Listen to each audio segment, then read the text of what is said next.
Welcome into another edition of The Meltdown here live with you, 2 o'clock Central, 3 o'clock Eastern, every single weekday. The weekend box office features new movies, The Fall Guy and Tarot. Tyler has seen both and will tell us which one he recommends more. In superhero news, Madam Web is set to land on Netflix later this month.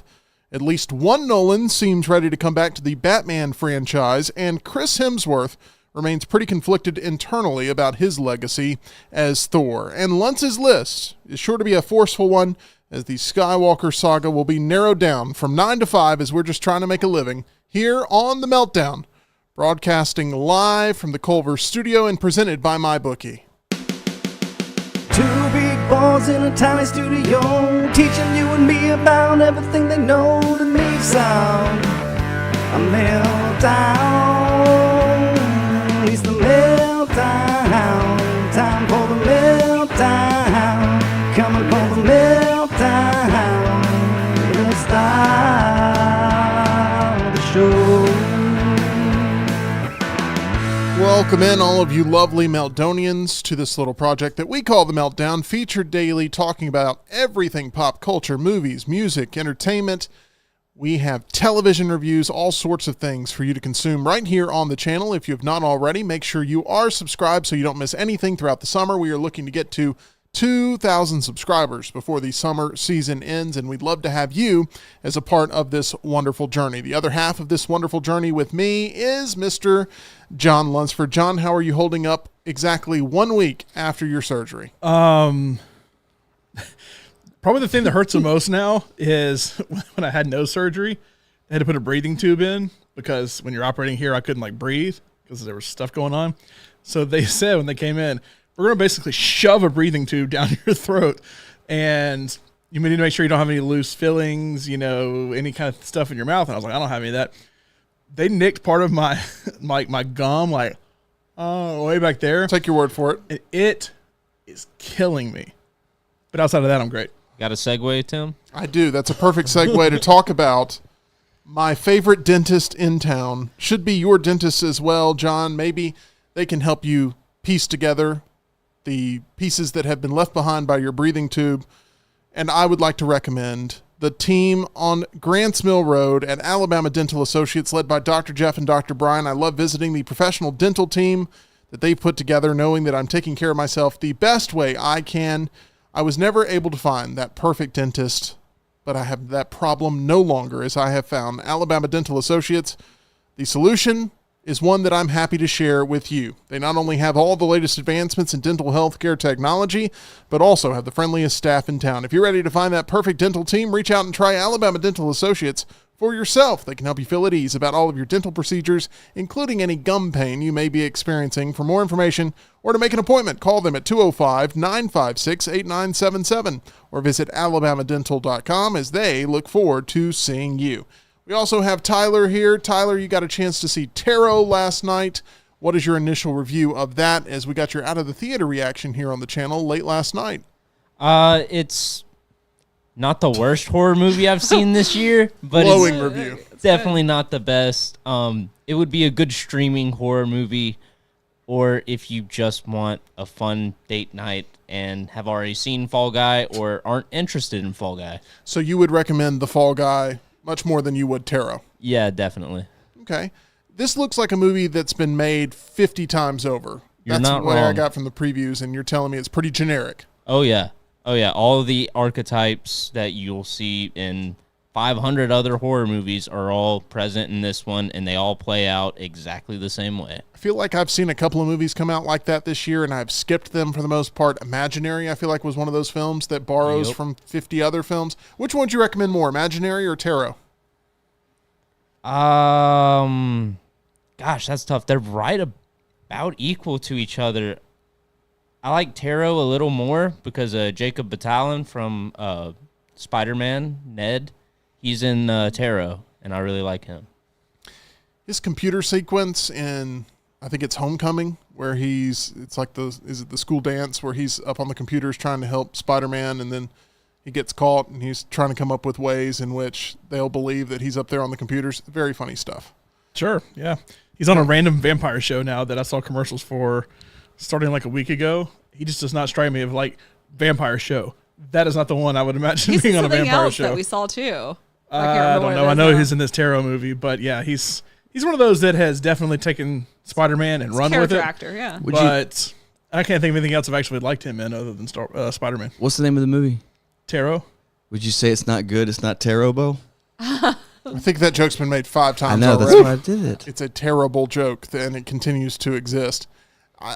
Rockstar, I don't want to take away your creative energy. Well, I feel like you were a pterodactyl and just swooped away. I am not being that at all. I just want to tell Tarot a you piece of my heart.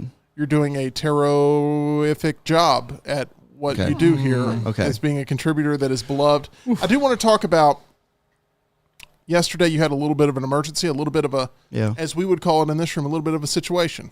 So a little bit of a situation. How would Tony Soprano recap exactly what took place yesterday? Oh, my kid is just with we got a 2-year-old. Turned 2 last Thursday. No, he turned 2, and he's. They say the terrible twos, and it started immediately. So this week we have at daycare. We tried to bite our teacher Tuesday. Oh, whatever. Wednesday we kind of got a little handsy with a girl and put a box over her head, hit her head with a box, and then yesterday we bit our teacher.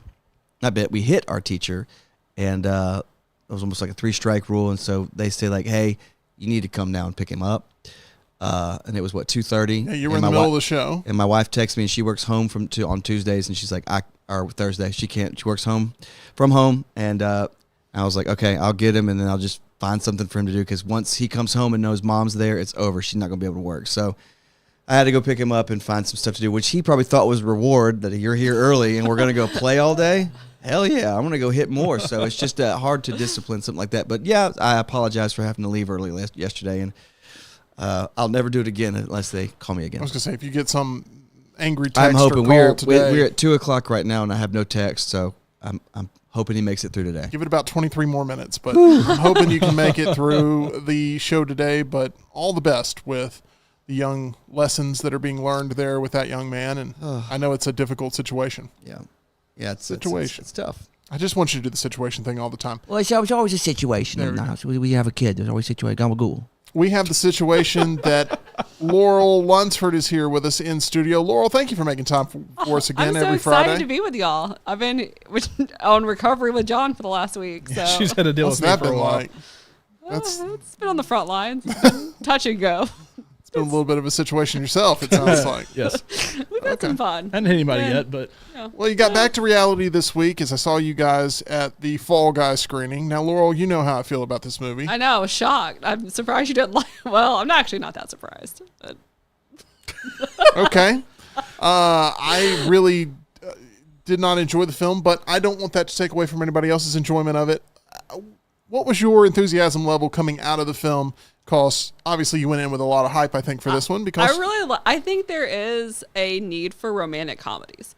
And I feel like we got a little bit of that with Anyone But You, which I thought was cute. Like, I think it's fine. Like, I've watched it several times while y'all have had, like, poker. Like, I'll put it on in the background.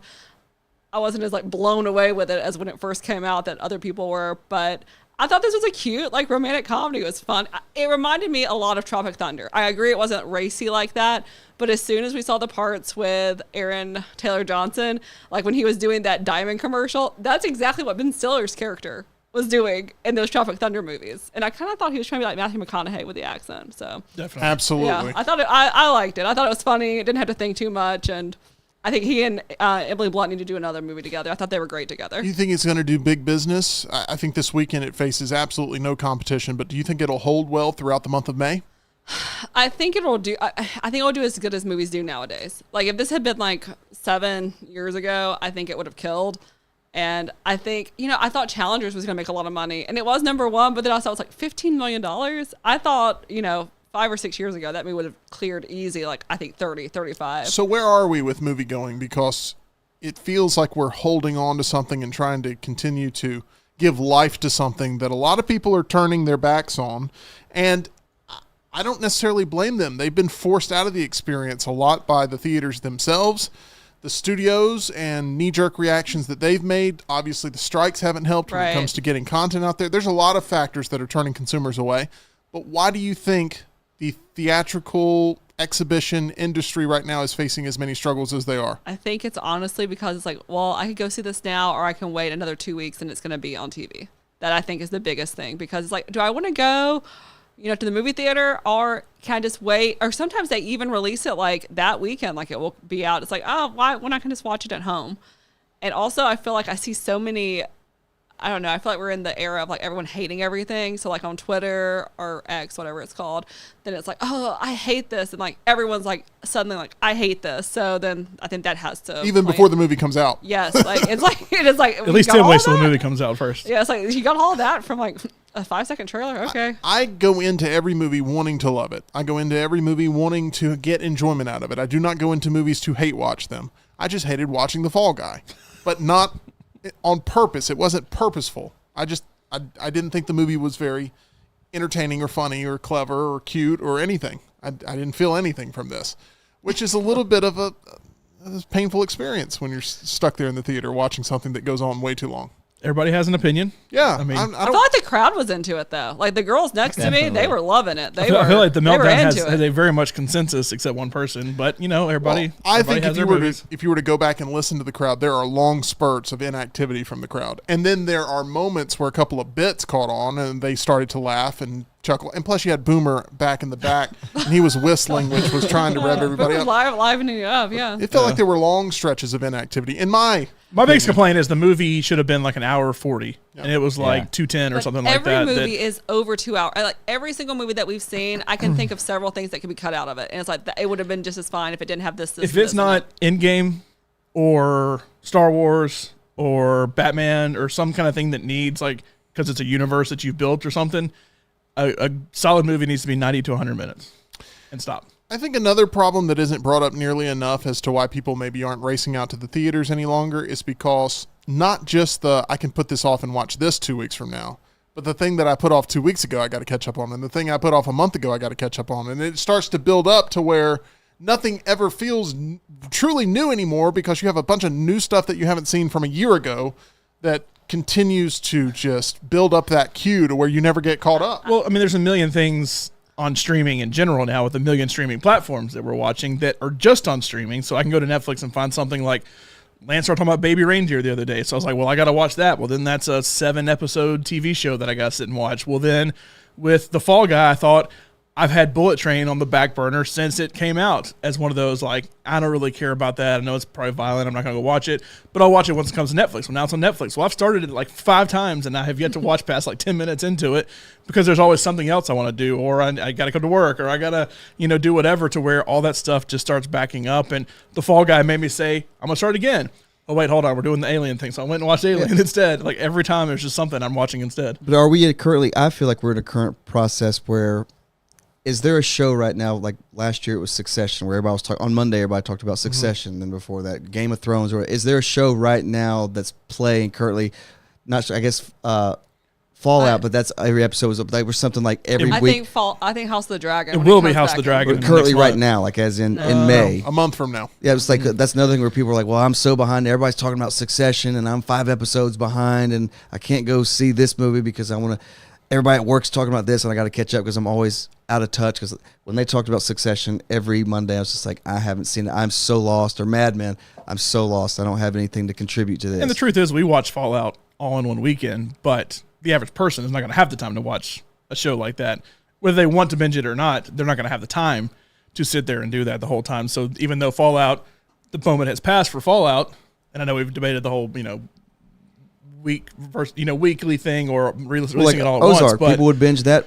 I think that was almost like the last Netflix series or Stranger Things. That'll be one. The Bear, when it comes out. Yeah. I mean, all those are shows that exist there, but even The Bear, I love The Bear, but I don't know that we watch every episode right when they came out. HBO Max has made it where Succession, I tried to watch it, and House of the Dragon, Game of Thrones, all that, Westworld, all that. We try to watch it Sunday at 8, but if it's Sunday at 10, so be it. If it happens to be Monday, so be it. Because overall, you're not missing the conversation necessarily. I can still come in. There's plenty Curb is probably the biggest example. Yeah. We watch Curb before poker every Monday, but every Monday I would come in and Lance is like, did y'all watch Curb? Yeah. And it's like, no, I didn't watch Curb because I was watching something else, or I was doing something, or we went to the movies, whatever, to where all of that exists in the streaming realm oh, by the way, there's all these movies we want to go see too, and I know we make the time for it, but the average person just does not make the time for it. The average person, it comes down to the average person saving theaters. And the average person is being given every reason in the world of why they shouldn't even go to the theater. Tyler, if it was not for AMC A-List, would you have seen Tarot last night?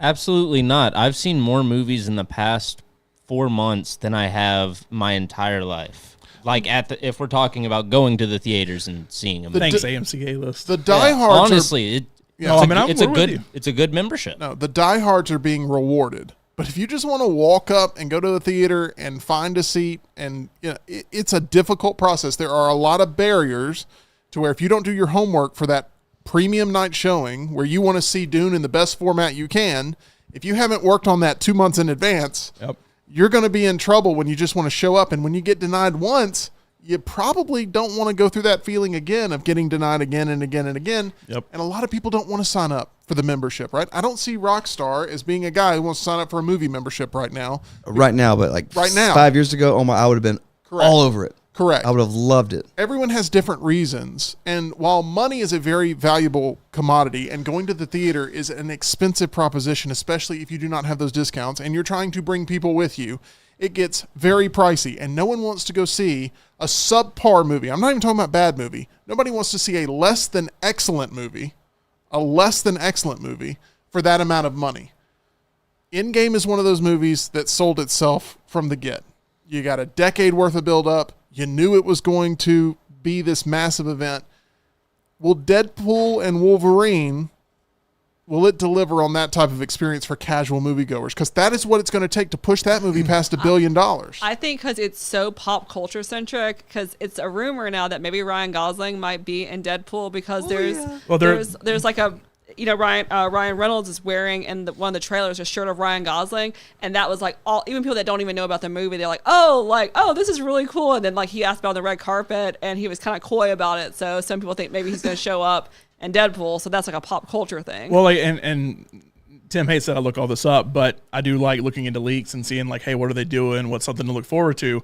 And I mentioned like the Taylor Swift thing with Deadpool and all that, which has been a rumor for a while, but they're doing reshoots of Deadpool right now. Throughout the month of May. And so when you hear reshoots, oh, well, the movie's going to be bad, whatever. But every leak I have seen has strictly said every reshoot they're doing is strictly to add more cameos in there. Because they feel like they need to deliver because everything has been rumored, fake or not, with this movie, that it's strictly, we got to be an event. So, I mean, and I don't know what those are necessarily. Maybe it's Ryan Gosling. Maybe now they're doing the Taylor Swift thing because they're like, well, crap, we're kind of been pressured into needing to do this. But I think that will help deliver overall for what general audiences are now. We will never have another Endgame event, and I don't even think we'll have another Force Awakens from like Star Wars. And I know we'll get into Star Wars later, but like I would say for Star Wars, that was a massive event, kind of like Phantom Menace was too, but just things are further ahead with movies when Force Awakens came out. But if you're ever going to expect that, I'm honestly surprised Avatar did it. The second one did it as well as it did because everybody thought, oh, this is never going to do even remotely close to what it was before. And yeah, the first one was a massive thing, but like it still did pretty good. Still made $2 billion. So I'm honestly shocked that happened, but I don't know that we'll ever get a $2 billion movie minus inflation where things are right now. I don't know that we'll get a $2 billion movie ever again. Getting those $1 billion movies right now seems to be I think you almost did like struggle. Another Barbenheimer thing. That was like played to a lot of people like they were Tyler's age because I felt like that was such a social media trend. And like I remember when we went to go see Oppenheimer on the second night, there were tons of like girls that were dressed in like pink and like sparkle. There is no way that they would have gone to see that movie. Do you honestly believe in your heart of hearts that can be fabricated and replicated? Because it was lightning in a bottle. I don't think it can.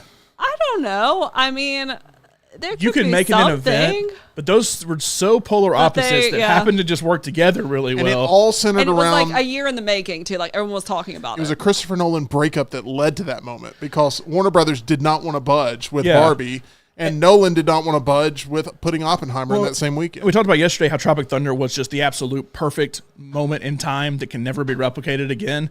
I would say the same thing for Barbenheimer. It just happened to hit exactly how it needed to. It had everything. Both those movies ended up making, over $1 billion for Barbie, right at $1 billion, basically for Oppenheimer. That without it, Barbie's 800, Oppenheimer's 400 instead. That they both greatly benefited from each other. But you have to get the absolute lightning in a bottle, and anybody that's going to try and replicate that, And that's when they're going to fall on their and face. the actors really helped with that too, because they both really played into it. Like Both even ensemble casts that Cillian were Murphy really was like pushing into it. yeah. Like Margot Robbie and Greta Gerwig were really into it. Here's something that I think you've hit on, Laurel, that's maybe the answer, and that is instead of these studios deciding we're going to try to find our week and it's going to be our week, stack the box office with multiple A-tier movies, and then maybe not so much after that, to where you have a little more Give breathing it like room. a month that the two can breathe after. Yeah, give it a little bit more of a breathing room, but put them all on the same weekend. You hate that idea, Rockstar? I don't hate it. I just think ego gets in the way. Oh, I agree. There's No, never- each I'm not- studio wants their moment to I'm shine. not going to be on the same marquee as Laurel. I deserve better. That's what it is. But- We're better than that. I think instead of people thinking about, I'm going to see X movie, if they can in their head go, we're going to the movie theater, we're making that the event, and we'll find something there that suits everybody. But I think that that's the key to theatrical and you exhibition. had to have something fun, because we saw people dressed up like Oppenheimer. We had the girls dressed up like that was like a big thing too. Like you were like that was the experience. Like not only was the movie, that was almost like the standalone thing was the movie, but also the side thing was dressing up, making like videos about it, going with all your friends, all your girlfriends, or going like on a date night, like where the guy wanted to see Oppenheimer, the girl wanted to see Barbie. It has to have extra factors. Let me throw another one at you that was a huge success this past year that had the same formula, and that was the Eras Tour concert. Oh yeah. Of people, and that was excluded from membership programs like A-List, to where people had to pay out of pocket to go to those, but it was an event. It was almost like going to the concert itself. And I saw so many people dressed up, and they had the bracelets, and they were doing the thing.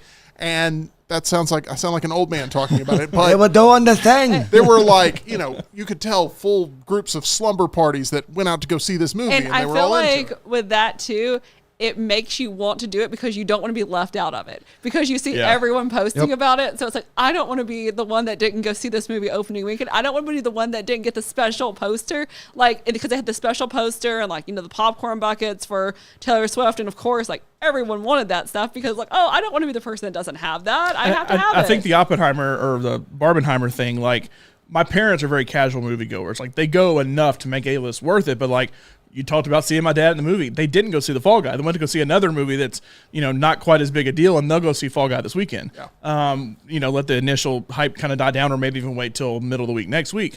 But with Barbenheimer, my mom doesn't care to see Oppenheimer. My dad doesn't care to see Barbie, but they want to be a part of that moment because we've hyped it up, because they see what it is. You want to see all the girls in pink at Oppenheimer randomly that would never have been there otherwise. It's a sense of community. It is. And it's I feel like I need to be a part of this the same way with Endgame. I feel like I need to be a part of this same way with the massive Star Wars releases. I need to be a part of this. That I just, off the top of my head, and I'll include Deadpool in that and everything, I don't know what that next thing is that's I need to be a part of this. And because you can see Deadpool a few weeks later on Disney Plus. You can see, it's not like I got to go right this second to that see movie. it. It'll be several months, but yes, a lot of Disney animation seems to. I do feel like something else that we saw too, and I feel like kind of like with Dune this year, a lot of people loved the cast. They loved Timothée Chalamet, they loved Zendaya, they like all those people. But when Don't Worry, Darling came out, I know our theater was packed. And I feel like that movie did moderately well, but you had all these people wanting to see Harry Styles, so you had all the girls dressed up with boas and stuff from his concert, and I feel like that movie would not have done anything without him being in it. But because he was in it and he was on tour at that time, that we were girls wearing their tour outfits and talking about going to see this movie that he was in. I feel like having big actors, you need big names in movies. That also is what brings it too. But yes, and it used to be so much more top heavy, where that was the most important Right. part of going to a movie in the 90s was who's in this. I'm going to see the latest blah blah blah movie. And now it really is about the hook, the gimmick, and the level of anticipation for the event of I'm going to see this with my group. Yeah. That's what I was going to bring my question. So let's say Laurel and John and Tim and Tyler, you can do too. If Deadpool is opening tonight, May 3rd, tonight's May 3rd. Yeah. You all, for some reason, you cannot go. You have to wait till May 15th. Are you still hyped about? Can you avoid all the cameo news because it's going to come out? Does it make it as exciting to you guys if y'all have to wait 12 This is days? the most extreme hypothetical you've ever given, because there's no world where we would not be at Deadpool at least opening weekend at some point. Yeah, because one of my biggest regrets is we had to do a show at the very first in-game showing in the biggest theater. Remember, we went Thursday to go see it in a regular theater and then went Friday in Prime to go see it because our show went till 8 and the movie starts at 7. So, like, we couldn't go see it at that point, and that's one. I go back and watch the reactions, I mean, at least once a month of when Cap lifts the hammer and then the On Your Left, all that kind of stuff. Some of the greatest reactions we've ever seen in movie theaters. And I feel like we missed the peak. Not that there's not reaction, but we missed the peak reaction that very first showing on Thursday night because we had to do our show. And so there is a little bit that I feel like, man, we missed that. Even though we were a part of the moment that weekend and we saw it multiple times that weekend and eventually saw it on the big screen that I'm weekend. talking 2 weeks. But 2 weeks is a little extreme, and there's everyone hardly will have moved on to something else. That's what's so crazy. Like, so it's moved on. how opening weekend, but just to show like everybody on the internet's going to tell about the cameos and everything, so you're going to lose all that if you're not the first one to see it. So Outside does of that being in a deter coma. you? Are you still interested in seeing it? Yeah, I am. I mean, I am because we're movie junkies that want to go to the movies anyway. But outside of being in a coma, I don't know what will keep me on at least opening weekend, especially for 2 weeks. But like we missed the opening for Barbenheimer because we were at SEC Media Days that week, and that Thursday we were coming back super late, so we didn't get to go to the opening showing because Tim kept asking us between the two of us, "You're going to see Oppenheimer first or Barbie first?" Like you can only see one in that first. I was asking that a year out. Opening, you know, and it started off as like a. You're going to see Oppenheimer, right? And I was like, yeah. And Laurel was like, no, we're going to see Barbie. And then it became a moment to where it really didn't matter because you were going to see both that weekend anyway, but we missed Thursday night.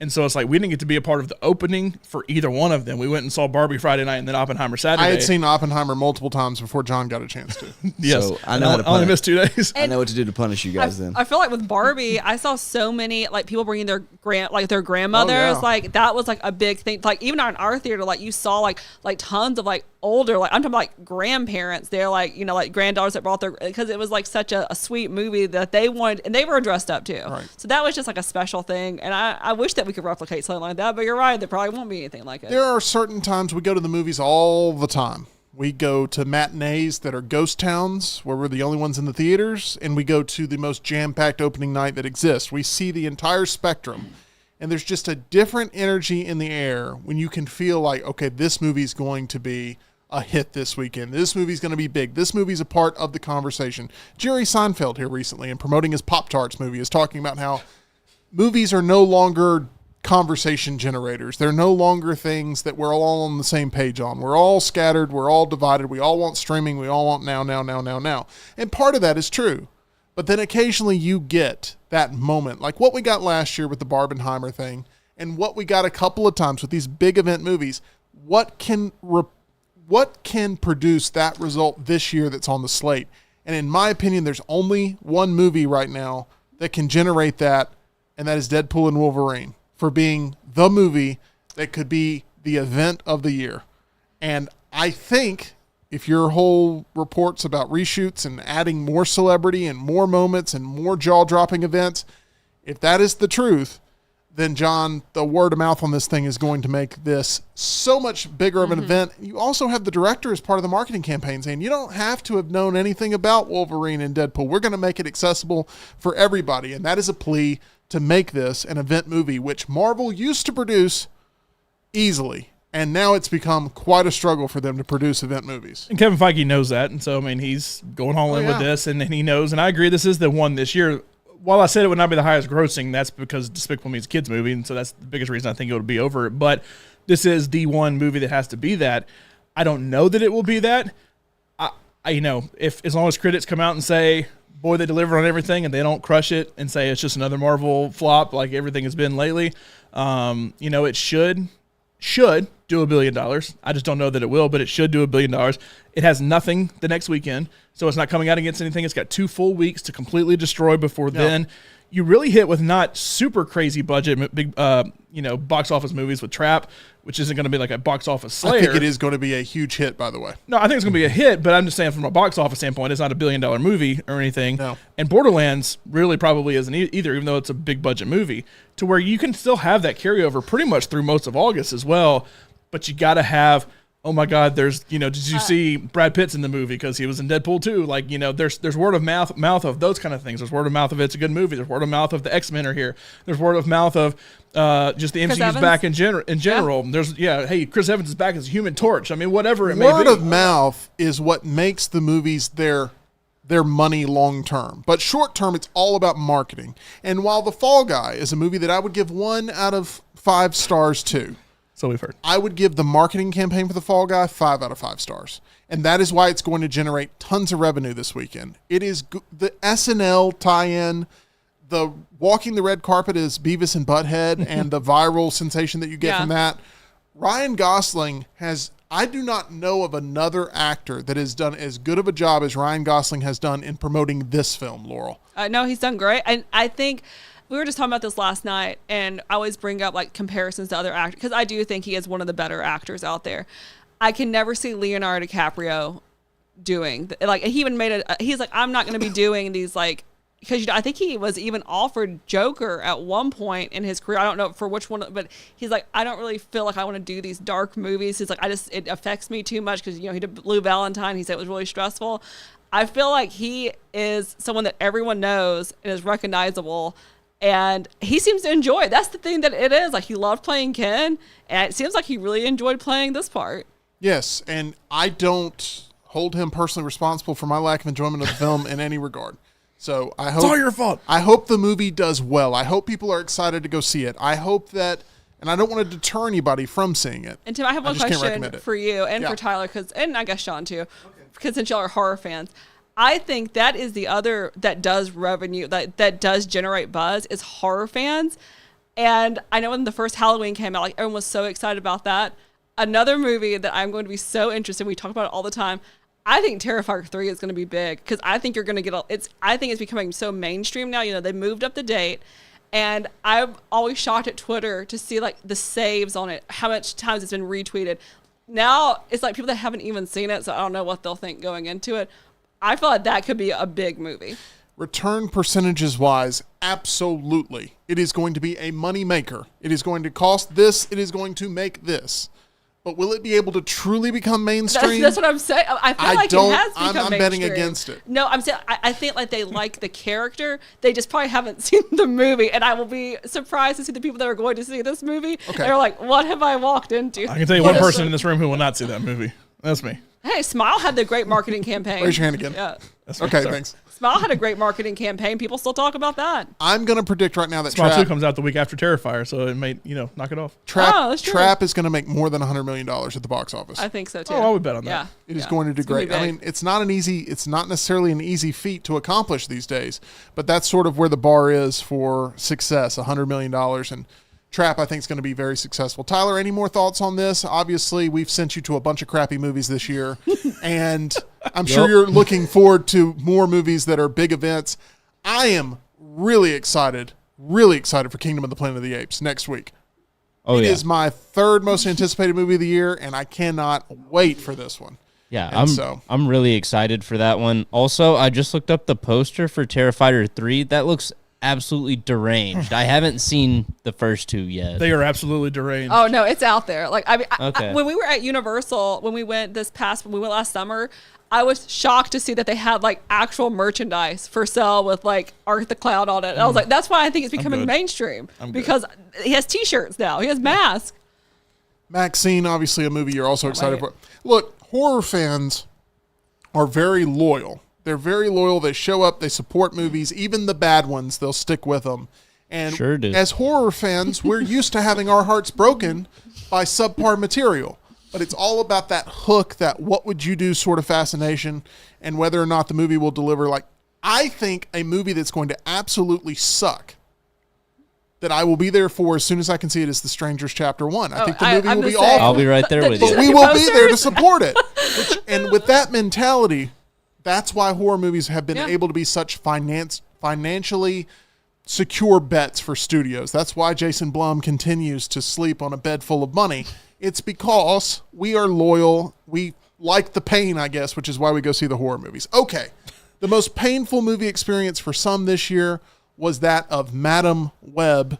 It is sort of as a consensus looked at as the worst movie of the year by a lot of different people. Yes. It lands on Netflix Tuesday, May 14th. And here's the weird thing about Madam Web.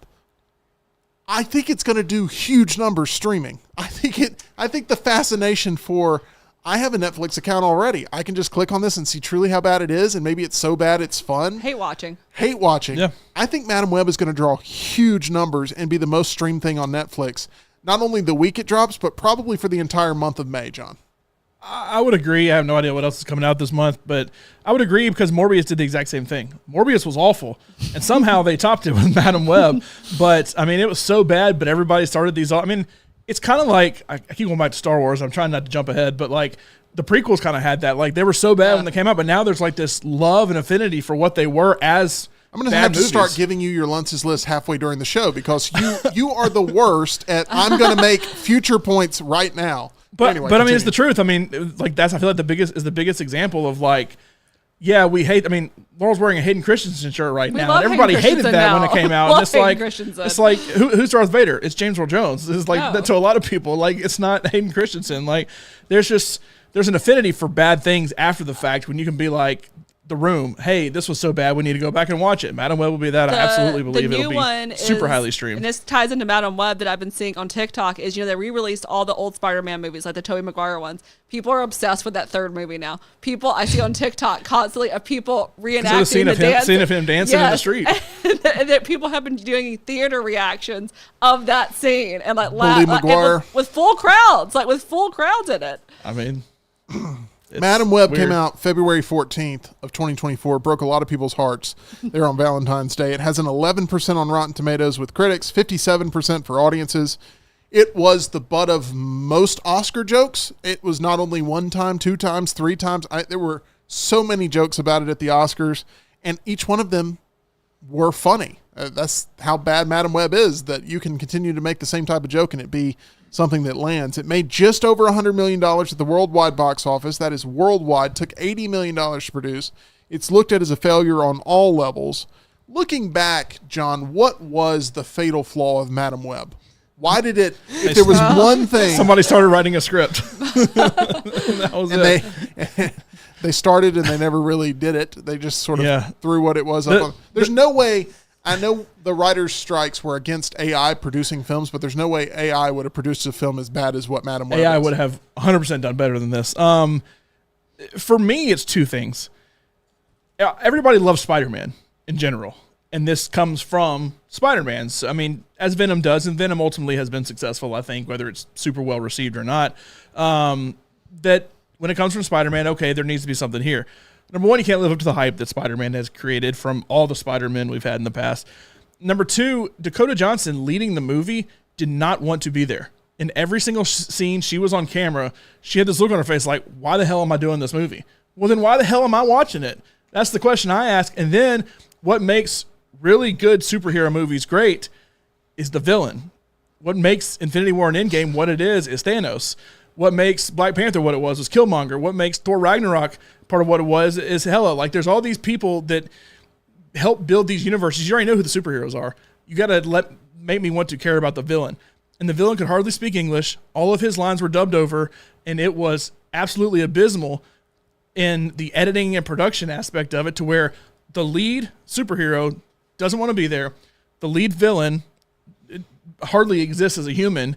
So why do I care about these two are fighting each other? Oh, I know why. There's Sydney Sweeney right there. That's pretty much what a lot of people did when they went to go watch the movie. And she's supposed to be like 15 or 14. And she's supposed to be like a mid-aged teenager, 14, and she's like 27. And it's like, how am I supposed to believe this girl is in like 10th grade? Everything about it was just awful. Tyler, is it the worst movie you've seen this year, Madam Web? I don't know. See, I went in with such low expectations that I was just there to just kick back and have a good time. This was real bad. Like John said, the guy who plays the villain didn't speak English, so they dubbed over his lines. But for some of the shots, they still kept a close-up on his face, so you can see he's not saying anything close to the lines. But then for every other shot, you don't see his face at all. They always show it from the back of his head. Imagine if you're that guy who grew up reading the Spider-Man comics and you hear a Madam Web movie's coming out. You don't know much more than that, but you know you're going to get the family and you're going to go to the theater and you're going to watch this thing on Valentine's Day weekend. And you get out there to go see it. You've spent $100 to secure the tickets, the popcorn, the candy, the soda, the babysitter if maybe he's not bringing all the kids. Who knows? and then this movie starts playing, and then afterwards he feels mugged. And that is what's wrong with the theatrical distribution system right now, is that... How would you feel being one of the actors? Like, when we went to go see it, like, people were laughing at the movie. Like, there were people that came in there and sat down and laughed at, like, in parts that were not supposed to be funny. And I was one of them. I just want to know how many couples broke up because it came on Valentine's Day. It's like, let's go see Madam Web. You know what? This isn't going to work out. You took me to see Madam Web. Would you be willing to bet your life on the fact that there will never be a sequel to Madam Web? No, because Sony makes bad decisions. And that goes to show you what's wrong with the Sony superhero universe. Because guess what? Madam Web is going to get Rebel Moon, and they're going to see, oh my God, look at the streaming numbers. Let's create another movie, and we'll put it on. They put Morbius back in theaters. What would Sony be tied to streaming platform wise? Whatever it would be, They're trying to make their own. We'll put it on that to where, hey, that'll be a good bump for us. The same way that Disney would put something on Disney Plus, whatever. There's no way that Batgirl movie was worse than this. There's no way. The one with Brendan Fraser. There's no way it was worse than this. Isn't Sony looking to buy Paramount? Wouldn't that? I think so. Yeah, that would make Paramount Plus probably the new home of Madam Web too. I could 100% see them say, "Hey, let's make something else. We're gonna play off. Okay, guys, ha ha ha. We're gonna play off of it, and we're gonna do a sequel and try to get some redemption." And it still comes out from arguably the most poorly written superhero movie ever in Madam Web. I think that's in the discussion. Yes, absolutely. To what's arguably the most well-written superhero trilogy of all time in the Dark Knight series. Christopher Nolan's brother and Dark Knight trilogy franchise co-writer Jonathan Nolan, who John Lunsford is a massive fan of, says he'd be down to return to Batman. In an interview with The Hollywood Reporter promoting his hit Amazon series Fallout, Nolan was asked if he would ever want to revisit the Batman franchise. He said, quote, "Wouldn't that be a dream? That period was 10 years of my life from when I got the call to work on Batman Begins, and it was epic. Working with Christian Bale, Heath Ledger, Morgan Freeman, Michael Caine, and to honor an American icon.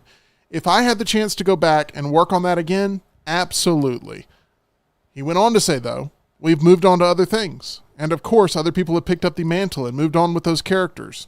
Seems to be referring to what Matt Reeves is doing now with Batman and with James Gunn's vision of what his Batman will look like. While he won't be directing it, he will be overseeing the future of the DCU.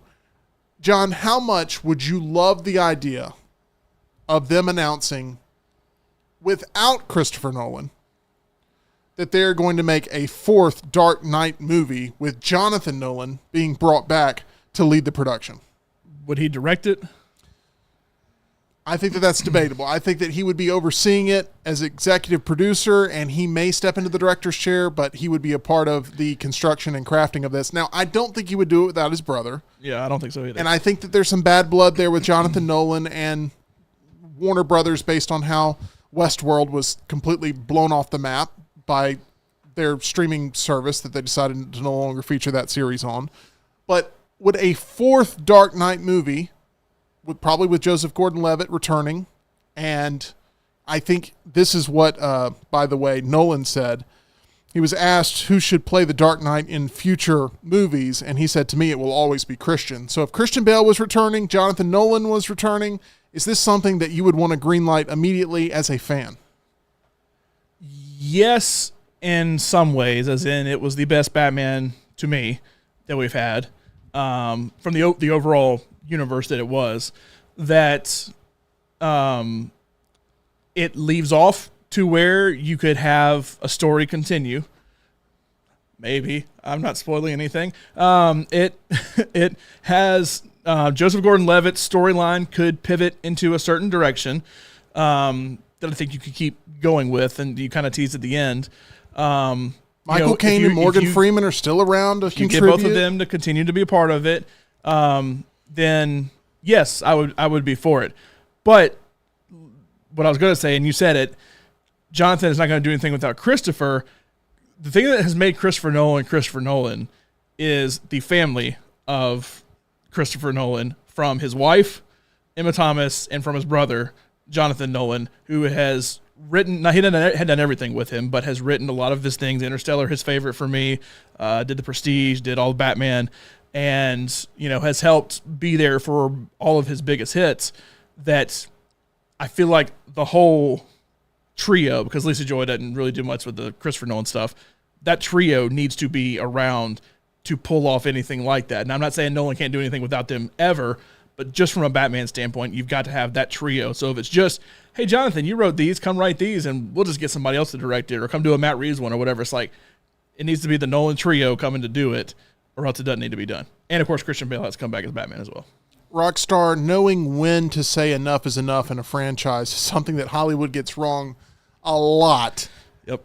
Yeah, it's Do you see this as being the first time where they've taken a successful property? Because whether or not you loved The Dark Knight Rises, and I got into my spill yesterday on it, and I'm going to try not to say that again, what I said yesterday, which the chat is already reminding me of. Yes. It ended as the highest grossing movie, The Dark Knight Rises, of the trilogy. It ended up being the highest grossing out of the three. There's money they feel probably they're leaving on the table. If the next Superman movie's a bomb, if the next Batman movie doesn't work out with Robert Pattinson, if they are truly left scrambling, I think they will back up a Brinks truck to Christopher Nolan and say, please come make us a fourth Dark Knight movie and we will pay you whatever amount and we'll give you whatever creative freedoms. Should Christopher Nolan, you think, just wipe that off the board right now after winning the Oscar for Best Picture? Yeah, I mean, as much as I love Best Director, I love those Batman movies, but yeah, it's just I don't think you could only disappoint. Like the expectations are so high. Plus, we need to know the origin of Batman. How did he become Batman? Like they say, he's an orphan. You're saying it hasn't been done enough? It hasn't been like what happened to his parents? Like did they abandon him? Like I don't know, but that fact, you got the Robert Pattinson thing, and I'm sure there's another Batman coming up too. Where it's just Christian Bale's awesome, but he's also older. Michael Caine's hardly acting. I thought Michael Caine retired. Dude's like in his 80s. Come back out for this one. Morgan Freeman's old, and like I don't know what you could do. Like you're saying, like this is 3 or 4 years down the line if they do. So just like I just don't think it'd work out. Christian Bale's. I don't know who would be the villain. I mean, how do you add up? Would Cillian Murphy come back? Because Christopher Nolan loves using the same actors for everything. I would love it, but I don't think it'd be good. I always said there were 3 things that were going to make fans of comic book movies go insane. One is Hugh Jackman showing up in the MCU. That is happening. People are excited about it. It's going to be one of the highest grossing movies of the year, if not the highest grossing movie of the year. So that's happening. Number 2, if Robert Downey Jr. came back as Iron Man in the MCU after his Endgame exit, it will make fans lose their mind, go crazy, become insane again. Yep. It'd get everybody back to the theater. It looks like we're trending towards the direction of that is going to happen. The more and more the trades report on it, the more and more it's like, this is inevitable. And Chris Evans will definitely be there, I think. So Yes. then it's like, well, why not bring back Robert Downey Jr. too? There's been reports that Chris Evans has signed on to become Captain America again, or at least some iteration of Steve Rogers. Hawkeye, very important. And the third one here is if they announce Christopher Nolan's coming back for another Batman movie, I mean, the internet will melt down, literally. Yeah. No pun intended. Okay, so we're keeping you up to date on that as Jonathan Nolan sort of teasing a return to the franchise. Chris Hemsworth, meanwhile, as grateful as he was for the opportunity, he grew frustrated playing the great Asgardian defender of Thor, saying, quote, sometimes I felt like a security guard for the team. I would read everyone else's lines and go, oh, they got way cooler stuff. They're having more fun. What's my character doing? It's always about, you've got the wig on, you've got the muscles, you've got the costume. Where's the lighting? Yeah, I'm a big part of this thing, but I'm probably pretty replaceable. That was a quote in which he gave to Vanity Fair in a write-up that has been featured in multiple trades now. It sounds like sour grapes, Rockstar. I don't know how else to put it. He was a part of the biggest movie franchise of all time. And after this last Love and Thunder, it looks like it broke him spiritually Seriously, of his legacy of Thor is. What's wrong with him? I don't know. It seems like that made a lot of money. I think he got a good paycheck. Like, what else are you known for? Crooked Nose Thor and the new Mad Max. That's what do you? I mean, that's Larry the Cable Guy saying, I just don't like this. Everybody looks at me as this character. That's what you are. You signed up for it. Laurel, you signed up for 15 movies. When you hear this type of talk from Hemsworth, does it make you go, oh, I hope he gets to feeling better? Or does it make you go like, oh my gosh, stop crying? Which one? I feel like him and Taika Waititi are kind of like, because like they both have turned on it and both have said really negative things about it, which at the time when it was coming out, they were like, oh, I love this character, we love working with it. Maybe they're not like on good terms anymore. I know Chris Hemsworth did get upset when I think it was Quentin Tarantino said in an interview, he was like, I don't even know who any of these people are. He's like, I don't know Chris Hemsworth. All I know is Thor. He's like, I don't know Chris Evans. All I know is, which that is true for a lot of these people. So people don't show up for these actors; they show up for these characters. Right, and I think that he's mentioned that on more than one occasion. So I'm sure that because he's like, I always wanted to be in a Tarantino movie because Tarantino was like, I will never employ any of these people because this is what they're known for. I think it's just. I mean, what else? You're right. What else has he really done? I mean, I'd be excited if I was in some movie that made like $1 billion. I'd be excited. I mean, I'm tired of everybody saying I'm just muscles. Okay. He made the it's comment not like he's Urkel, you know? But he made the Seriously. comment, I'm replaceable in there. Like, he is absolutely not replaceable to Not now. He's not. No. Marvel at all. I mean, Thor Ragnarok is seen by a lot of people as the best individual movie that they have done, not comparing it to like Avengers or anything. But like, I mean, I don't see any way that Thor is part of that core team. It's not like, I mean, even Hawkeye is not even necessarily that replaceable. They're replacing him, but like, I mean, it's, to me at least, and maybe I'm in the minority, it's Robert Downey Jr., Chris Evans, and Chris Hemsworth. Yeah. Those are like the trinity of, and by the way, that's why those are the three that fought Thanos in Endgame. Like, that's the ones that like you cannot replace. It's going to be impossible, I think, for Anthony Mackie to replace what Captain America was. It's going to be impossible to bring another Iron Man in that's not Robert Downey Jr. And they kind of sort of tried with Natalie Portman, but it's impossible to replace Chris Hemsworth. But also, how serious do they want the content to be? He's like, oh, all these people had better. It's like better lines for what though? Like we all saw the movie. Like, well, and he said it was a lot of improv, and he really didn't like it. And then that's where there's been feedback here from the leader of the team in Robert Downey Jr., who has responded in saying, quote, first off, Thor as a character was super tricky to adapt. Lots of implied limitations. But he and Kenneth Branagh figured out how to transcend, make him somehow relatable but godlike.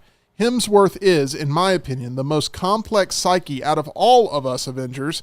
He's got wit and gravitas, but also much restraint, fire, and gentleness. I think Robert Downey Jr. is spot on here. I 100% agree. He's absolutely spot on.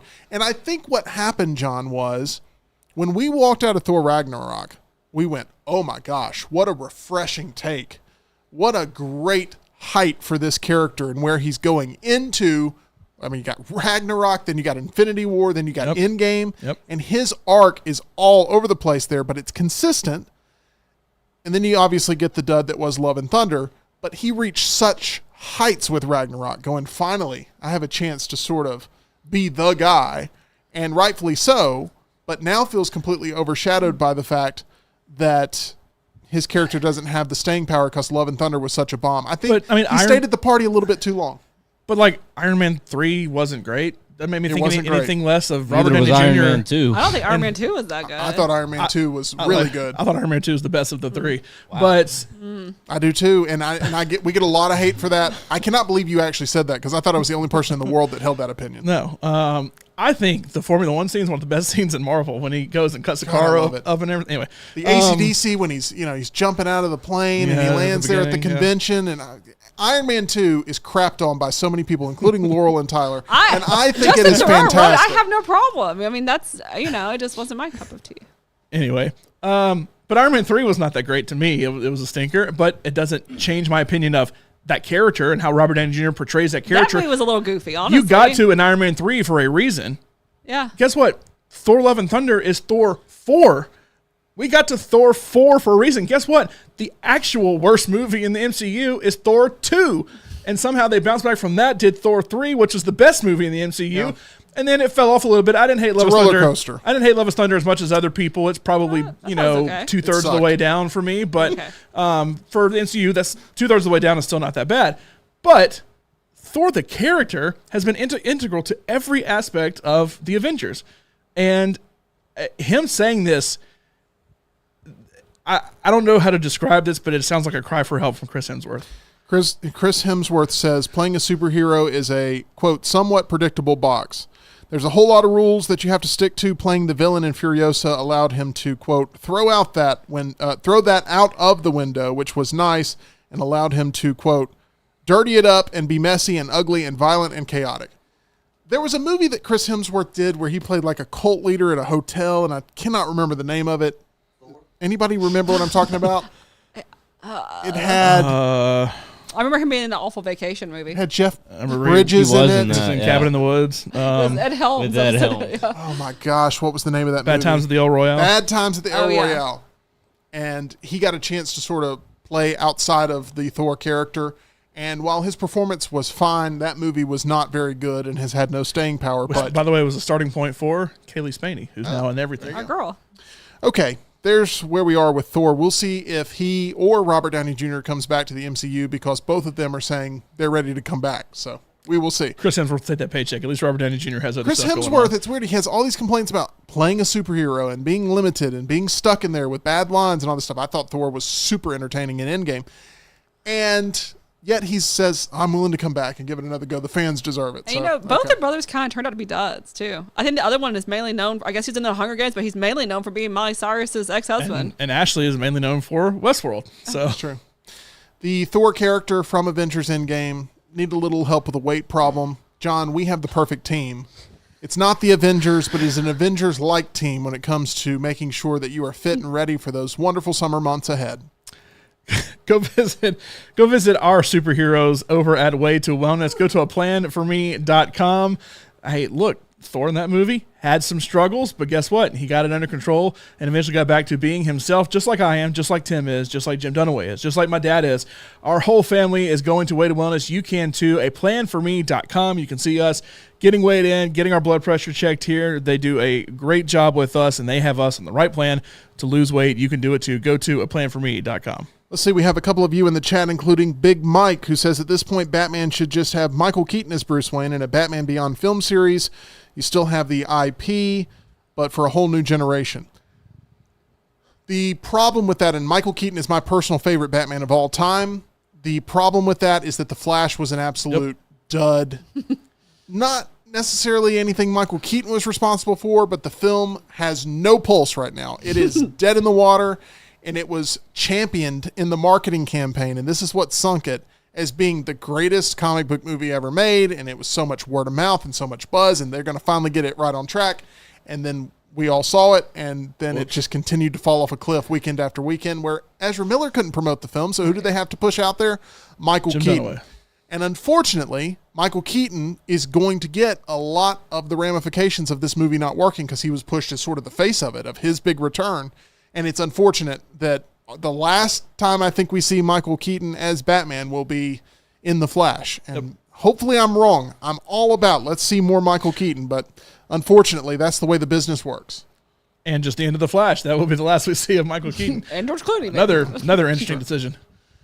Let's see here. We have Justin who says he needs the Hulk Hogan movie, talking about Chris Hemsworth. He actually does. There's been a project that's been rumored for a long time of Chris Hemsworth playing the role of Hulk Hogan, and it being a biopic, and I think that would be a perfect thing. But if Chris Hemsworth is tired of doing Goofy, I don't think him playing Hulk Hogan is going to be something that makes him less goofy on the screen. So it sounds weird when you say I'm tired of being goofy.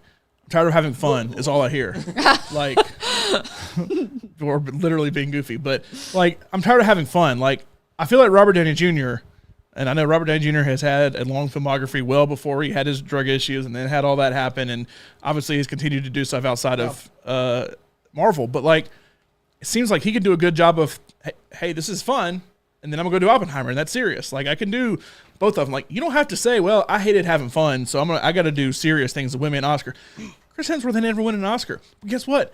Everybody's going to remember Robert Downey Jr. for being Iron Man more so than they're going to remember this past year. 10 years from now, what did he win an Oscar? Oh, yeah, he won for Oppenheimer. That's right. But he was Iron Man. Like, that's what people know this from Robert Downey Jr., not necessarily the great lines he delivered in Oppenheimer. So, like, there's nothing wrong with being Thor. That just sounds like, I don't know how to describe it. Obviously, I'm very negative on everything that he said, but it's wild to me. You're sounding like me after having seen a screening of The Fall Guy, which is in theaters this weekend. I root for every movie I go see to be awesome and successful, and I want movies to have a pulse. I want Mad Max Furiosa to be good. I do too. But it feels like a chore having to go see this thing. I'm not looking forward to it. It is one of my least anticipated movies of the year to see, but I'm going in with the hope that it blows me out of the water and that Chris Hemsworth delivers in this. But the amount of time he's had to spend trashing Thor and his time in the MCU to promote Furiosa makes me hate Furiosa even more. You're right. I'm interested in it because of Anya Taylor-Joy, not because of him. Because I think she'll be good. And She's been fantastic. You think all these interviews he's doing is a little Thor play? To get everybody to go see Furiosa? Yes, I do. I do Rockstar. Okay. That's all I got. That's all you got? Okay, thank you. Let's see here. We have Steven who says the other brother playing Thor in Thor is the greatest performance. Anytime they have, It was funny. They have Matt Damon in one of those. Matt Damon. Where on stage, there's that production going on of what's happened in previous Thor movies. Yeah.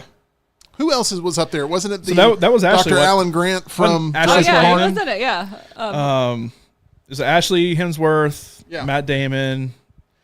Melissa McCarthy was Hella Yeah. in Love and Thunder. Yeah. That's pretty good. Those are always really, really funny. But yeah, we appreciate everybody in the chat. Benjamin says Downey's been having fun for a long time. Yeah, jokes were made about that at the Oscars, and some of them felt a little below the belt, but He took it all in stride. he did, and he got the last laugh by holding up the actual trophy. Okay, Yeah. It is now time for the time where we turn the audience against John Lunsford, and I don't want to. No. But it's going to happen. But it's gonna And happen. you knew it was going to happen the minute you gave me this list. This is a completely fair list. Do you have your challenge flag? Do you want to throw your challenge flag? No, I'm just saying you knew it was going to happen, but I will stand by what I say. That's what I want. I want you to have confidence in what you're saying. I'm not setting you up for failure. The truth is, anyone who ever does this list is going to be yelled at. Anyone. If it had been Tyler instead of you, Tyler would have been yelled at. If it would have been me instead of y'all. I would have been yelled at by John, though. There's no perfect list here. There's no perfect list here. There is in most people's minds with number one. Now, past that, I feel like people Yes, can debate that. okay. I'm not talking about the top tier. I'm talking about if you were to really go 1 through 9 here and lay it all out, No, yeah, that's gonna be you're going to different for create everybody. haters in some pocket of the internet. So we are taking a gamble here. John and I have a few franchises we both want to see be their very best. One in particular is Star Wars. For some, Disney Star Wars has been an absolute train wreck and has done nothing but lessen the overall value of the property. For others, the legacy of the famed sci-fi franchise will always remain strong, and the demand for new experiences from Disney set within the galaxy far, far away is the top priority. But we all know that the foundation of everything Star Wars is the original trilogy, which has since added prequels and sequels that have seen both new highs and new lows for the franchise. Which films that are a part of the bunch are the very best? May the 4th be with you as it's time for Obi-Wan Kenobi to save us all with this brand new edition of Lunce's List. What is this? What is this? Lunce's list, Lunce's list, oh. What is this? What is this? Lunce's list, Lunce's list, oh. Lunce's list to buy. Lunce's list to buy. Lunce's list to buy. Lunce's list to buy.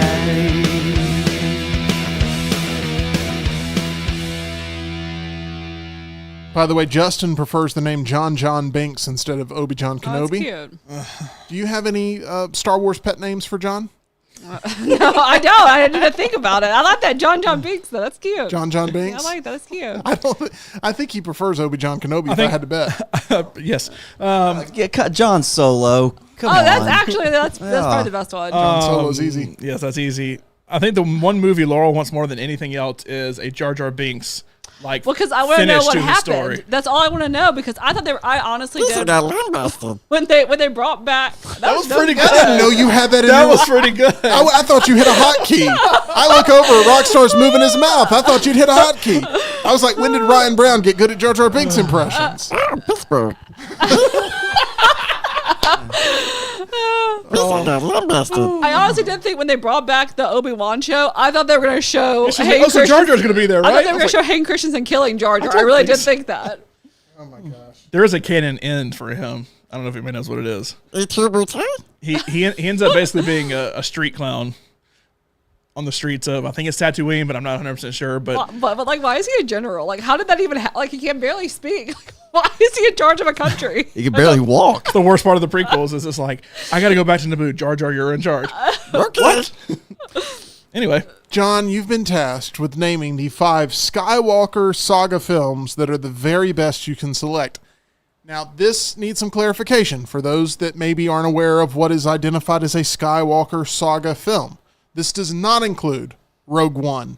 This does not include Solo. This does not include The Mandalorian. This does not include the upcoming Mandalorian movie. This does not include any of the animated features. Christmas special?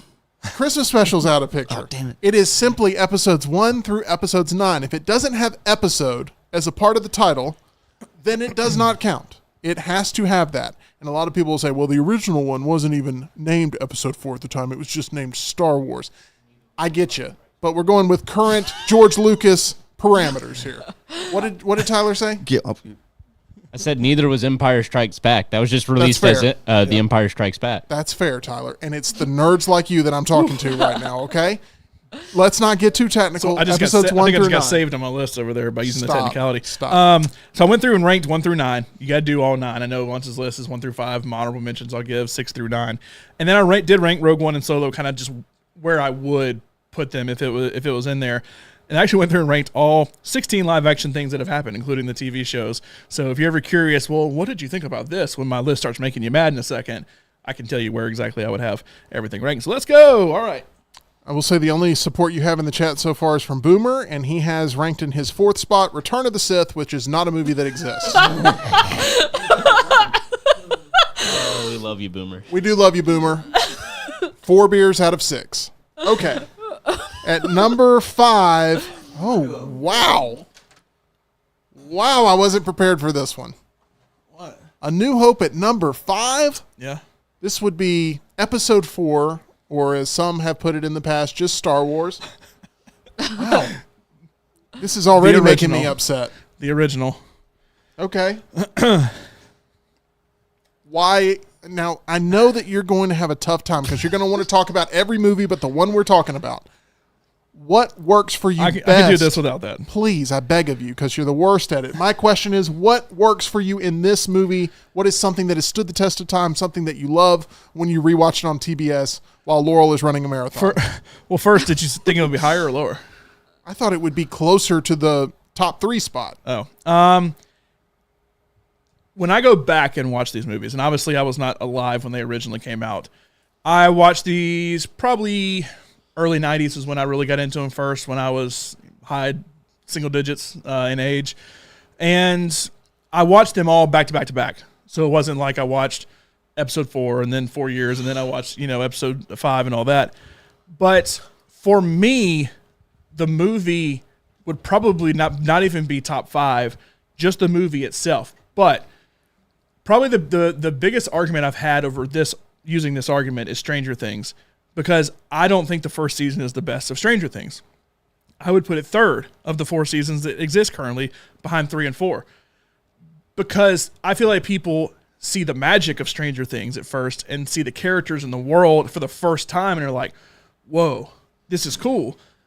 And that holds more in their mind as opposed to how good it actually was compared to the other seasons. Because once you get season 2 and 3 and 4, it's not new anymore. You already know all of that. You don't have to learn, whoa, this is a cool character. Whoa, this is this. Whoa, this. For me, the same holds true here. The magic of what this was is now like, whoa, this is cool. This is new. This is something that's innovative for the time and everything. But you go back and watch it, and it doesn't hold up as well as the ones I have in front of it. That it doesn't. The magic of it puts it at number 5, but overall, I would probably drop it, and especially if I included the other ones, the non-episodic ones, would definitely knock it out of the top 5 to where I feel like it's the magic of this is new, this is cool, this is something we haven't seen before, puts it there, but overall the movie doesn't compare quite as much to me. Okay. For me, introducing these characters narratively, do you agree that this is, if you're going to become a Star Wars watcher for the very first time, this is the movie you should start with? Yeah, I mean, it was Okay, the so first one. you agree this is the one in order in terms of the order in which you watch them. This Yeah. is the one you should start with. Yeah. Okay, so for me, the introduction of the character still holds up really well. The introduction of the world still holds up really well. The lore being introduced holds up really well. What doesn't hold up necessarily well, that kind of goes to a point you've made, is the fight that you get between Obi-Wan Kenobi and Darth Vader. You don't feel what you should feel, which is what the Obi-Wan television series tried to give us in exchange for what we lacked in episode 4. Yeah. We got with that fight between Hayden Christensen and Ewan McGregor to sort of make up for that. Tyler, are you surprised that A New Hope is as low as it is on the list at the number 5 slot? I'm not surprised that it's as low as it is on John's list, but I would have this That idiot. probably. No, you have a more of an appreciation for the prequels and also the I guess the sequel trilogy than I do. But if you had included Rogue One in this list, then it would probably be at number 5 for me. So you're not too Rogue far One's off. good.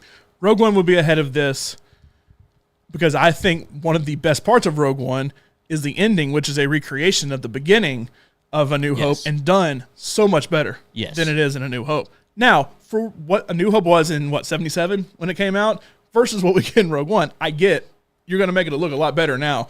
The only thing that kills it for me in Rogue One is then seeing CGI Leia at the end. But, like, watching, hey, I can't wait to see this new scene with Darth Vader coming in, like, now is so cool to watch as opposed to back then. I understand the limitations they had back then, and I can respect what it was back then. And once again, this is not, I don't hate any of the movies. I'm not a huge fan of every movie behind this one. Okay. We will get into the full scope I'm not- conversation. I'm so not nervous spoiling it. talking with you about everything that you may spoil that is your own creation here. I want to go with number 4 on Lunce's list. And from this point forward, we know the baseline is really A New Hope. The bad thing is there's at least 2 that aren't the other 2 original ones that have to be above it. So that makes everybody go, what's wrong with you? Well, that's why everyone's submitting their list. I know. Okay, so you're not the only one participating in this activity. This was not a setup. This was not a Joe Pesci Goodfellas moment. This was a genuine, tomorrow's May the 4th. Let's go ahead and lay out where you are on Star Wars. Show everybody your Hey, terrible if you opinions. want to just go ahead and throw in the towel, we won't do the rest of the No, list. I'm going in. Look, You sound I like have had Chris fights. Hemsworth playing Thor. You have a Yeah, lot I of was gonna regret say here. tomorrow's also May the 4th. I can keep going. I have had fights, and I'm sure Tyler and Rocky have seen them. I have had massive fights with people in the chat over the next round over what's going to ultimately be number 1 and what's about to appear on the list about all of this. So I have had to defend it many times before, and I'm glad now I have a platform to actually talk to What the would you put microphone at number 4 then? and defend it. I would love to know. Yeah, what would you put at number 4 Where are we if going with you were number 4? asked? Laurel, do you feel like I'm setting John up? Be honest. You feel like I'm setting him up for failure? I mean, a little bit because I think. Oh my God, he put Spaceballs. Just because the fandom is toxic does not mean I'm trying to be a bad friend here. The Last Jedi. The Last Jedi. What reaction do you expect from me here? The Last Jedi at number 4. You like The Last Jedi. I like The Last Jedi. I'm Okay. willing to say that. Okay. That's fine. No, Now, I'm not expecting a reaction from you. I'm just reacting to Tyler's like, what the is wrong with you? I like The I Last Jedi. mean, it's fine that y'all like it, but for me, after watching this movie, my interest in Star Wars dropped off a cliff. You're not alone. You're not alone, and I understand that. And I think you were the first one that said this, and I agree with it. This is a good Star Wars movie, but it doesn't necessarily fit into the saga we had. That, like, Rian Johnson would not be bad doing his own trilogy. Rian Johnson is not a bad director. Everybody came away from this with Rian Johnson's the worst person on the planet, and what is wrong with him, and everything's ruined, my entire childhood is ruined, and I hate life now. That's exactly what everybody left this movie thinking. And I feel like we both walked out like, yeah, I mean, we liked it. It wasn't bad. It doesn't exactly fit into exactly what we wanted this, sequel trilogy to be, and then it fell off after that. But, like, this is a good... I for some reason, the one thing I want from this after seeing this movie is, and I rewatched it the other night for some reason, but I would love to see like a high stakes poker movie take place at the casino Justin Theroux. with Justin Theroux at the casino. That How many times is his name going to come up here, by the way, on the show today? Because I did it for the second time. Yeah, the whole point was they were going to find Justin Theroux. But someone said number 3 should be Robert E.T. That's number 1. That's number 1. General Robert E.T. Yeah. But like it was. I say this: the pieces of the Last Jedi were fine, but they were from the wrong puzzle. I think you need to scrap the casino planet altogether in Last Jedi. You destroyed the character arc of Finn. Any momentum you had with Finn, you absolutely destroyed with The Last Jedi.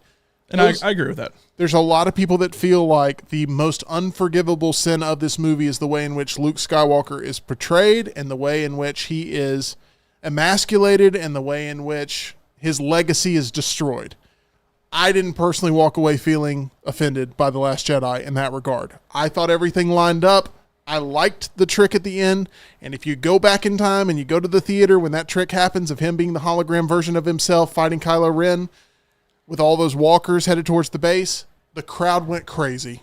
And that's the truth. That's what happened in the moment at the time. And now it's a cool thing to hate on this movie. And this has by far and away the single best scene in all of Star Wars to me. And that is when Laura Dern turns the ship around and flies lightspeed through everybody, every ship in the First Order, and destroys them all. By the way, after a really cool lightsaber fight. Yeah, that's like the best fight, I with feel Rey like. and Kylo Yeah. against Snoke's forces at the point. I mean, that scene, and it goes completely silent when she shoots through them all, and all the ships explode. That's the best scene in all of Star Wars, to me. There's about 5,000 video essays here on YouTube of what she could have done differently other than what she decided to do in that moment. But for you, it worked, especially from an artistic standpoint. I remember going there that weekend and there were signs all over the theater of please do not complain to us about the sound going out in the movie. There's a scene in The Last Jedi where the sound goes out for a while. Please don't panic. Yeah. It's part of the movie because people were obviously not prepared for that. So The Last Jedi at number 4, we are still waiting on that Rian Johnson trilogy, which we will, I promise you, never get. But we got a bunch of glass knives and glass onions and knives outs and all that stuff coming. All right, let's go to... I feel like you love those movies and you said glass I don't knives love those first. movies. I don't You love those movies. love Knives Out. I didn't love Knives Out. I think you're confusing me I thought you with did too. somebody else. I liked it. I didn't love it, and I really did not like loved Glass it. Onion. So you're confusing me with somebody else. Glass Onion's better than Knives Out. No, you're confusing I me. think. Let's go to number 3 on Lunce's list. Let's just go ahead and get it over with. It gets more controversial than the number 4 pick. Yes. All right.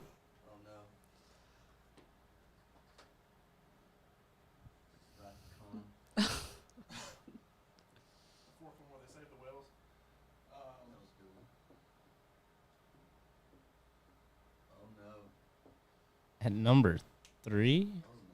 Oh. Oh. I hate you. This hurts. I personally hate you. You already knew this. Every fiber of my being. You already knew this. I was hoping you'd have to change a heart. No. This list looks disgusting. Put the list so back on the far. board for a second. It looks disgusting. I didn't even have the courage to write the whole thing out. Just Empire. I'm tired of writing all this out because the more letters I write, the more hate I put into the world. Oh, man. I can't protect you on this one. You've made your own bed here. You and Laurel can. Look, it's still a great movie. Don't let that take anything away from this. I mean, it's still a great movie. For me, watching the original trilogy, it got better as it went along. And I will stand by that. And that's all I can say. I watched them all in one fell swoop, and it got better as it went along. I'll agree with that last part, that the originals get better as they go along. Well, maybe we can find common ground on that then. In my opinion, there are very few perfect movies. 3's not bad for Empire. Thank you, Benjamin. In my opinion, there are very few perfect movies, and The Empire Strikes Back is one of those perfect movies. It's perfect. Oh my gosh. Rocky just said Killer Clowns. Obviously, Empire Strikes Back is my favorite Star Wars movie, As it is for the vast majority of people. but this is Lunce's list, and I respect that. But I'm glad I'm actually getting agreement in the chat. Benjamin, 3's not bad for Empire. Nick, I'll be right there with you, John. So, thank you, everybody. The guys from Big Bang Theory would be all over you right now. Sheldon and the other guys. The guy from Roseanne? Yeah. From Christmas Vacation. Okay. I agree, John. I've Johnny gotten Galecki. three agreements in a row in the chat, so Well, good. Thank you, everybody. I'm glad you feel validated, but Empire at 3 is tough for me, and I'm going to digest it and move on to number 2. What do you have ranked ahead of Empire? I know one of them for sure. I think I know the second one. But what are we about to see at the number 2 spot? Don't write the whole thing down.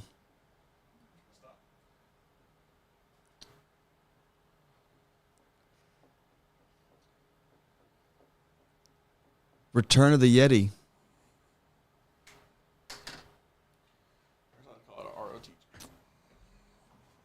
Well, this has changed, I guess, from Is it what I because of the expected.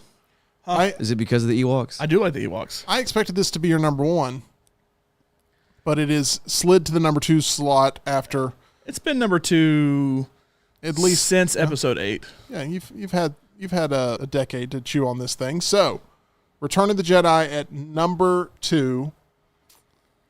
I always know that you've been more of a Jedi than Empire fan, and that's perfectly A-okay because that is the Apparently not. that is the Star Wars debate to end all Star Wars debates of which one are you more a fan of, Return of the Jedi or Empire. I do feel like Empire tends to win that argument when it comes to numbers, but the Return of the Jedi crowd, which Tyler is a part of, is a very passionate group that loves the way the original trilogy ended, and I assume that you're cool with the Ewoks, like we mentioned, and I am.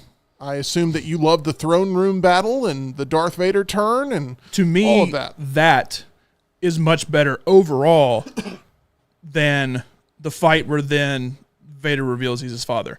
Now that moment, just that moment, is like the moment, and I get it.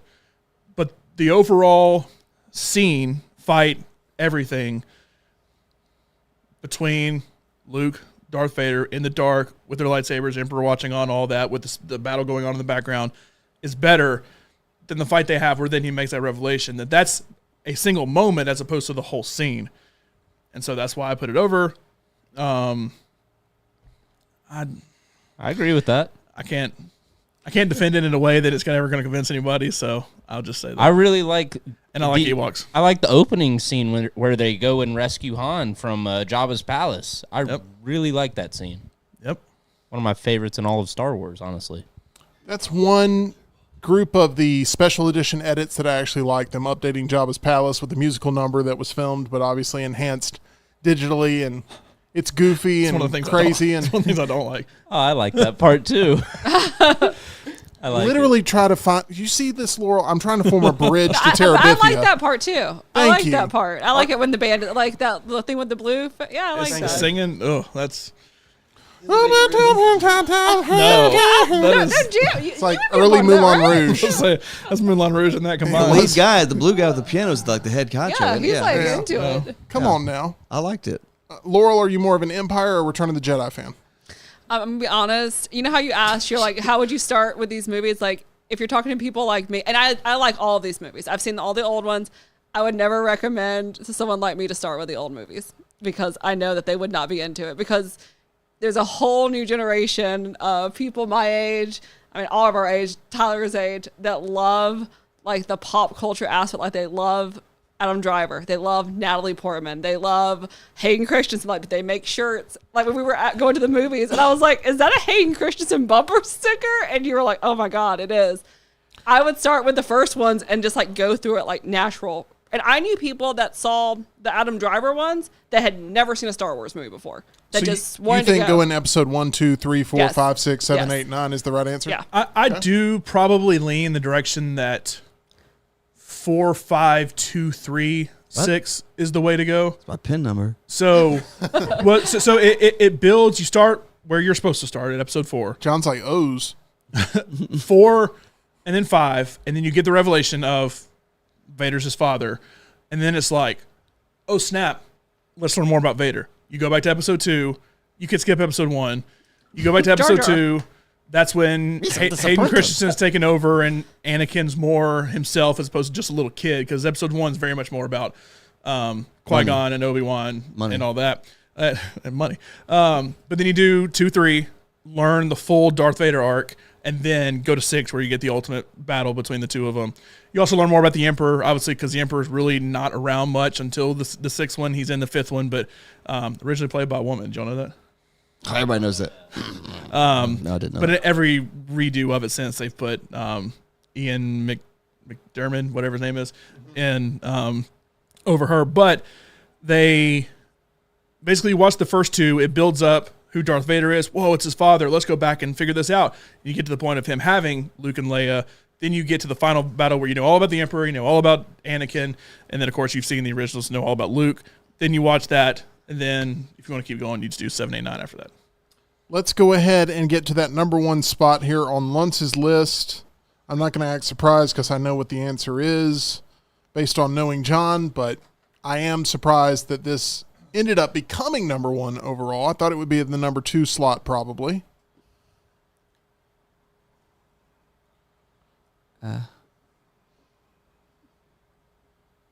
Looking forward to getting Tyler's reaction to this as well.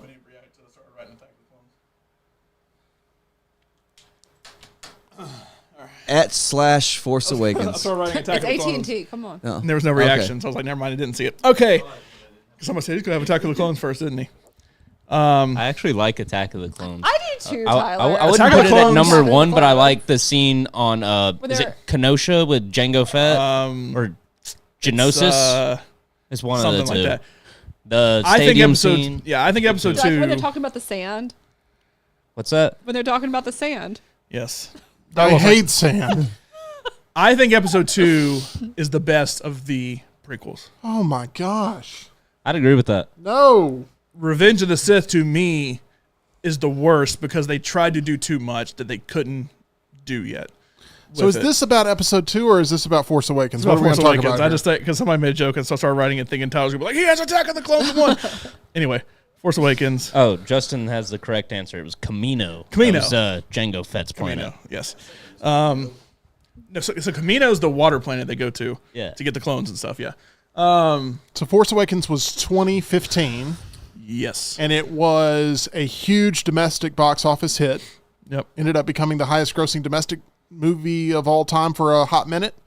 And then Is it not still? It may still be. It may still be. But I thought it got surpassed. Didn't Jurassic World? Maybe Yeah, I it think did. Jurassic World maybe passed it or something. I don't know. I thought something passed it. Nope. Star Wars Episode 7 is 9:36. Endgame is 8:58 in second. No Way Home is third, 8:14. There was some other record, though, that there was a passing of the torch. I don't remember what it was. Maybe like over a certain time period or something. It may have been. Because, I mean, Jurassic World was overall very successful. But, yeah, it's still number one. It's number one by almost $100 million over Endgame. This is the... Now, so, like, Phantom Menace was an event. I was in middle school when it came out, and I can remember I left practice to try to haul to the theater to see it at the midnight showing that happened, and I got snuck in the side door because there's this giant line around the Rave of Vestavia to get in. My friend let me kind of in the side door, so it was cool to see that. It was an experience. Episode 7 was obviously an experience as well. You know, I think it's the best, obviously. Rogue One would have been between Empire and Last Jedi, so that's the only other one that could have potentially made the list if I included that. But I don't know. I think the arc they started with Finn was really good. That I do agree Last Jedi totally derailed. And I don't think it would, like I said, I don't think it would have been bad if we didn't already have an arc going that then was totally derailed. I thought Rey's arc was fine. I thought Han Solo dying was up there in terms of big shocks. Spoilers. I think I've said that 5,000 times on the show whenever Tim brings up spoilers. Tyler's trying to be funny. That's like a, oh man, moment that's up there. I'm not saying it passed. I do think the Vader reveal is the number one moment, but it's up there.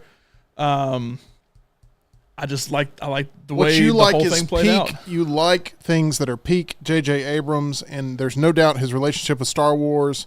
This is peak J.J. Abrams because Episode 9, thank God, did not end up in your list of 5 because Episode 9 is a train wreck. But I would love to hear 6, 7, 8, and 9 in order to be able to get a full sort of consensus, and I just want the Skywalker movies. I don't care about the other two right now.